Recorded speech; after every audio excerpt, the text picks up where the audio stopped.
Hello friends, welcome back to my channel. ঘুরতে ঘুরতে সবার আগে আমরা চলে এসেছি ভুটান বর্ডারে। কোচবিহার থেকে অনেকটাই কাছে ভুটান বর্ডার। এত কাছে আমাদের বিদেশ রয়েছে, তাই এই সুযোগে টুক করে একটু বিদেশ থেকে ঘুরে চলে এলাম।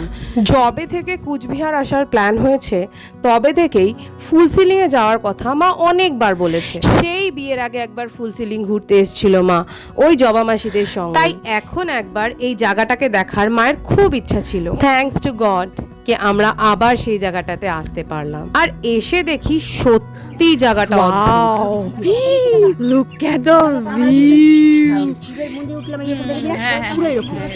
নিচে পুরো শহরটা এখান দিয়ে দেখা যাচ্ছিল, দেখতে পাচ্ছ? আর এই দেখো, এটা আমাদের পুরো গ্রুপ। আর এখানকার আম গাছগুলো ভরে ভরে আম হয়ে রয়েছে, ভরে ভরে। শুধু আম না, লিচু গাছও ছিল, সেগুলো তো ভরে ভরে লিচু হয়ে রয়েছে। দেখতে যা দারুণ লাগছিল না, কি বলবো।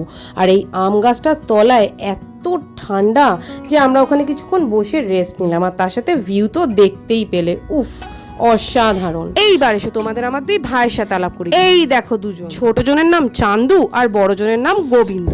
চলো এবার মন্দিরের ভিতর দিয়ে দর্শন করে আসা যাক। সে এক আলাদাই স্টোরি। বেলা 12টা বেজে যাওয়ায় মন্দিরের গেট তো বন্ধই করে দিয়েছিল। তারপর মামি ওই লামা ভাইগুলোকে একটু বলাতেই ওরা এত ভালো যে মন্দিরের গেট সঙ্গে সঙ্গে আমাদের জন্য খুলে দিল, আর আমরা সুন্দরভাবে দর্শন করে বেরিয়ে চলে এলাম। থ্যাঙ্কস টু লামা ভাই। ওরা না থাকলে এত দূর এসে মন্দিরের দর্শন না পেয়ে মনটা খারাপ করেই যেতে হতো। তাহলে চলো, শুরুয়াতটা তো বেশ ভালোই হলো। এইবার দেখা যাক নেক্সট কোথায় যাওয়া যায়। চলে এসো পরের ভিডিওতে।